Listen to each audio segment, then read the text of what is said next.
পামনে হেকে হোৱা নাই এতিয়ালৈকে 1.5 ঘণ্টাটো আছে আমাৰ হাতত নাপায় আগত শুনিবই লাগিব আৰু তেনেহ'লে তাৰ পাছতহে যাম আচ্ছা এটা স্বাধীনতা বুলি কৈ আছে ঠিক আছে এইটো বুজাৰ কাৰণে কিয়নো ইয়াতে স্বাধীনতাৰ বস্তু এতিয়া শব্দটো আহিছে যিহেতু অলপ বুজিম নহয় এইটো কি বস্তু স্বাধীনতা বাইবেলে ক'লে প্ৰভু যীশু খ্ৰীষ্টৰ বেলেগ এটা নামটো কি আছে বুলি কয় আত্মা বুলি কৈছে আৰু বোলে আত্মা য'ত আছে তাতে স্বাধীন বোলা বস্তুটো আছে এটা তো আমি চাম আৰু আমি যে খ্ৰীষ্টীয় মন্দিৰৰ মানুহ আমি যে প্ৰভু যীশু খ্ৰীষ্টক আমি লৈছো আমাৰ অন্তৰত সঁচাকৈনে আমি স্বাধীন যেনেকা ইণ্ডিয়াত আমি স্বাধীনটো পৰৱটো মানাও এনেকা হয় না নহয় সেইটো আমি কৰিলেট কৰিম দেই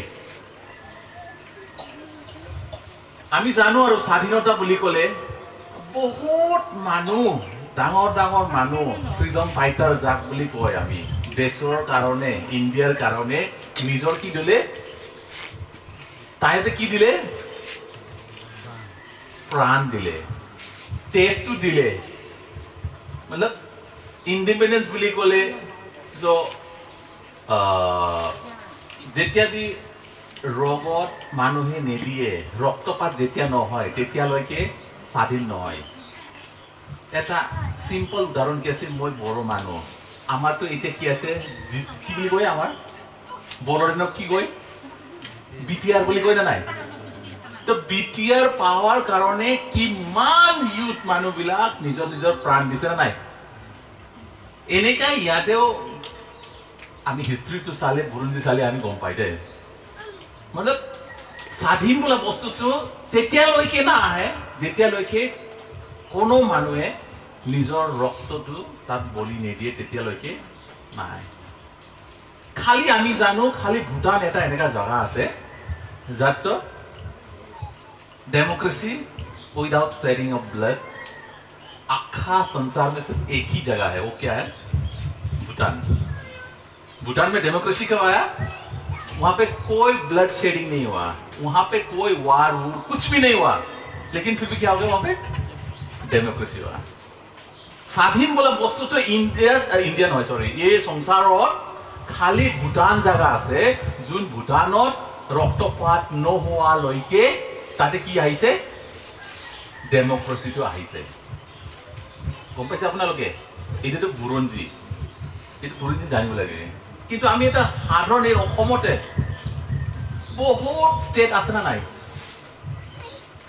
এইটো নাগালেণ্ড কি বুলি কয় ডিমাপুৰ আগত কিছে আছে আগত কাৰ আছিল এইটো অসমতে আছিল ন অসমৰ পৰা এইটো ভাগ হৈ গ'ল এনেই ভাগ হৈছে নেকি মানুহ তাতে ৰক্তপাত হোৱা নাই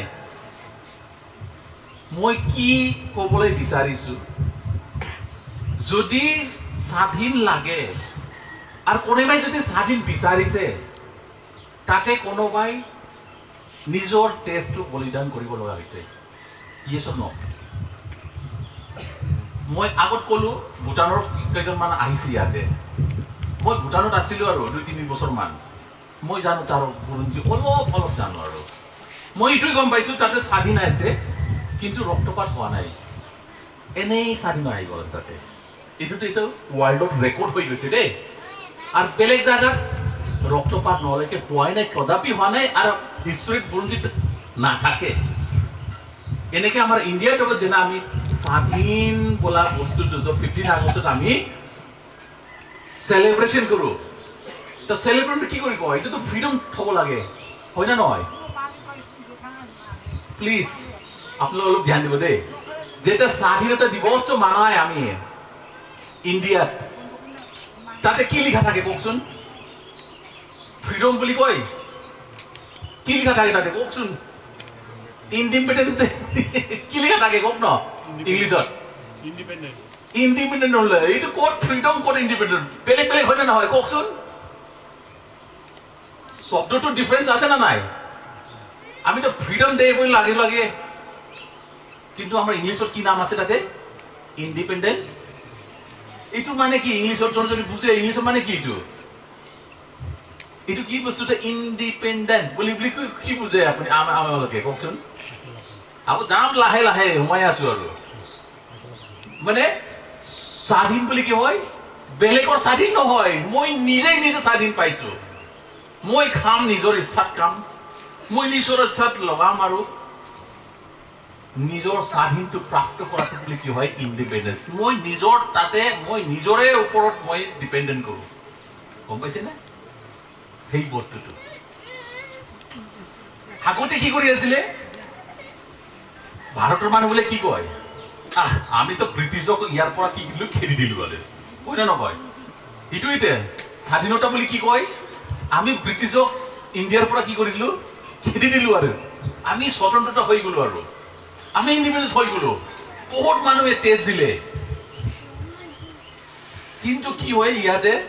এইটো আমাৰ যে ঘড়ী আছে, ঘড়ীটো কোনে বনাইছে? এইটো ব্ৰিটিছে বনাইছে। কথাত আমাৰ কেতিয়াবা এনেকা হয় দেই, ডিছকাশ্যন হলে এনেকা হয়, সিহঁতে ইণ্ডিয়াতে এৰি গ'ল, কিন্তু ইণ্ডিয়াৰ পৰা কি লৈ গ'লে আৰু কি ইয়াতে থৈ গ'লে? সিহঁতৰ টাইমটো থৈ দিলে। আমি ব্ৰিটিছক আমি মতলব বহুতে মানুহে ভাল নাপায়, কিয়নো আমাৰ বহু বছৰ এইটো আমাৰ ওপৰত এইটো কি কৰিছে? ৰাজ কৰিছে। আমি ভাল নাপাওঁ, আৰু আমি স্বাধীন লৈ জীয়াই থাকিবলৈ আমি মন পাই, আমি ভাল পাওঁ। এতিয়া আপোনাৰ হাতত কি আছে? এপল আছে না নাই? এইটো ফোন আছে না নাই আপোনাৰ হাতত? এইটো কোনে বনাইছে? এইটো ব্ৰিটিছে বনাইছে। এইটো ইউএছৰ মানুহবিলাক, ইউৰোপৰ মানুহবিলাক বনাইছে। এইটো নহলে আপোনাৰ হজমটো নহব, আৰু ভাত ৰাতিলৈকে আপোনালোকে এইটো চলাই, হয় না নহয় কওকচোন? আপুনি পঢ়া লিখা কৰে, আপুনি এতিয়া আটাইতকৈ বহুত এক্সপেঞ্চিভ মোবাইল ফোনৰ নামটো কি আছে? কওকচোন কোনেবা? এপল ফোন বুলি কয় না নহয়? এইটো বহুত দাম। এটা মোবাইলৰ দাম নহলে 40,000ৰ ওপৰত পায় দেই। আৰু এইটো মানুহবিলাক সৰু ল'ৰা ছোৱালীবিলাক, মোৰ এজন ছোৱালী আছে, তাইতো মেট্ৰিকটো পাছ কৰিলে, আৰু মেট্ৰিকটো দিলে, আৰু পাছ কৰিছে না নাই এইটো পাছৰ কথা হ'ব। আৰু মোক এটা ডিমাণ্ড দিছে দেই, মই এইটো যদি পাছ কৰো, এক্সাম শেষ হোৱাৰ পাছত মই আইফোনটো দিবি দেই বোলে। মই তাক এটা বেলেগ এণ্ড্ৰইড ফোনটো কিনি দিছো। মানে 2 মাহতে হোৱা নাই, এইটো একদম মানে ভাঙাই কি বোলে, এইটো চিং কি কৰে, তাৰমানে তাৰ ইণ্টাৰেষ্টে নাই তাত। তাই বুলি কওঁ, মইতো আইফোনটো কেতিয়া দিবি? সেনেকা মইতো জানো।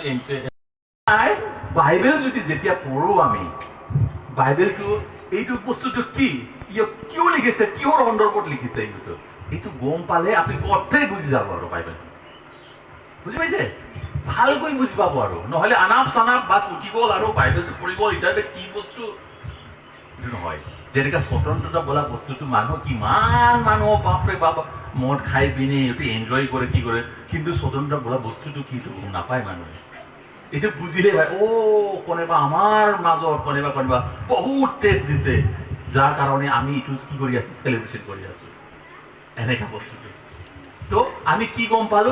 কৰিন্থ বোলা বস্তুটো, এই জাগাটো কেনে আছিল, তাতে পৌলটো কেনেকা তাতে গৈ মিনিষ্ট্ৰি কৰিব গৈ গ'ল, আৰু তাতে কোন ধৰণৰ মানুহবিলাক আছিল, তাতে কি ধৰ্মৰ অৱলম্বী বিলাক মানুহ থাকে, তাতে সেইটো গম পালে আপোনাৰ এইটো খুলি যাব। যেনেকে ইয়াতে খালি মিচিং চালো, আৰু আমি যাত শুই থাকো, তাতে যাত ৰুম দিছে, অলপ খোজকাঢ়ি পিনে আগতে গলো, অনলি মিচিং। আকৌ চালো ইয়াতে বড়ো মানুহবিলাক আছে না নাই? বড়োবিলাক নাই, চাওতালবিলাক আছে না নাই? ইফালে মতলব এটা জিজ্ঞাসা থাকে না নাই? ইয়াতে নেপালী বিলাক আছে না নাই? তো ইয়াতে কোন মানুহবিলাক থাকে, এইবিলাক গম পালে মই ইয়াৰ মানুহবিলাক নেপালীও অলপ বুজি পায়, কিয় নেপালীৰ গ্ৰাম আছে ইয়াতে। বড়োবিও অলপ বুজি পায়, কিয়নো ইয়াতে বড়ো মানুহবিলাক বুলি আছে। যদি খালি মিচিঙে আছে, তাহলে মই যদি কওঁ যে বড়োৰ কথা কওঁ, গম পাব কওকচোন? কিয়নো ইয়াতে বড়ো মানুহবিলাকে নাই, ইয়াতে আদিবাসী বিলাক নাই, একো নাই, চাওতালী নাই, খালি মিচিং। তো এনেকাই আমি বুজিব লাগে পৰিস্থিতিটো কি। এইটো কৰিন্থ বোলা বস্তুটো আটাইতকৈ ধনী জাগা আছিলে তেতিয়াৰ সময়তে দুটা বাইবেলৰ ভিতৰত যাব হিষ্ট্ৰীত চালো বুৰঞ্জীত চালে দুটা এটা জাগা আছিল বহুত ধনী এইটো কি নাম্বাৰ 1ত আছিল কৰিন্থ বোলা জাগাটো আৰু এটা বেলেগ জাগাৰ নামটো ইফিছাছ এই দুইটা জাগাটো ইমান ধনী ধনী ক'ত হয় কোন জাগাৰ মানুহবিলাক ধনী হয় আপুনি কওকচোন য'তে বেপাৰ পানী ব্যৱসায় আৰু যাতে বিজনেছ বিলাক হয় সেই জাগাবোৰ বহুত ধনী হয় ঠিক আছে তো ইয়াতে ধনী হোৱাৰ কাৰণটো কি আছিল বুলি ক'লে ই আগত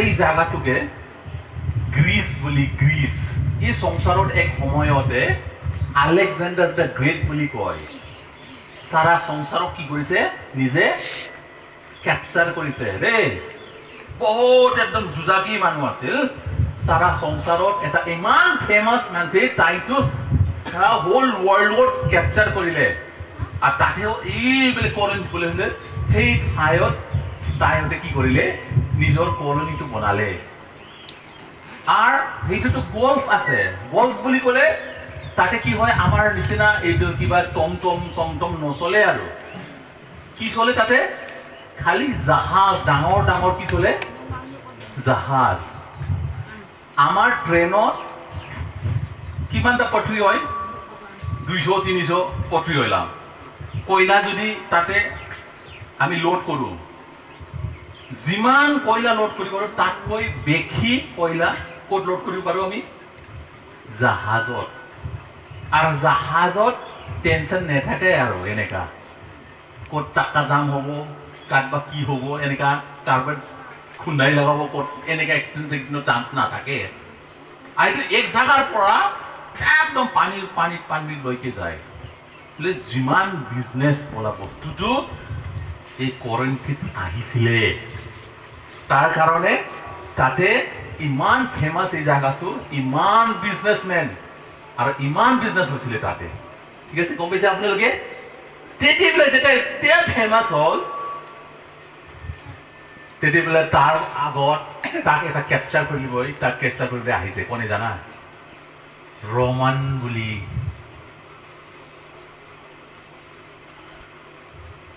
যেনেকা আমাৰ অসমত আগতে কি আছিল কাৰ ৰাজত্ব আছিল